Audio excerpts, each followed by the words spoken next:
ප්‍රඥාවෙන් සහ භක්තියෙන් මඟ පෙන්වනු ලබන අනුරාධපුරය ලොව පැරණිතම අඛණ්ඩව ජනාවාස වූ නගරවලින් එකක් ලෙස වියලිතලාවෙන් නැගී සිටී.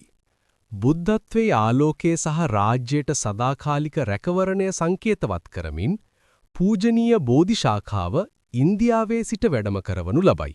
අපස්මිත ඉංජිනේරු කුසලතාවය, කැපවීම සහ විනය මගින් නිර්මාණය වූ යෝධ ස්තූප අහස සිඹිමින් නැගී සිටී. විස්මිත වැව් පද්ධතියින් වියලි භූමිය සාරවත් කෙත්යායවල් බවට පත් කරමින් පරම්පරා ගණනාවක් පුරා ජීවය පෝෂණය කරයි. අනුරාධපුරය භික්ෂුන් වහන්සේලාට සහ වන්දනාකරුවන්ට අධ්‍යාපනය, භාවනාව සහ සාමය උදෙසා වූ කේන්ද්‍රස්ථානයක් බවට පත්වෙයි. ශතවර්ෂ ගණනාවක් ගෙවී ගියද ශ්‍රී ලංකාවේ ආධ්‍යාත්මික අනන්‍යතාව රැකිමින් අනුරාධපුරය සදාකාලිකව විරාජමාන වෙයි.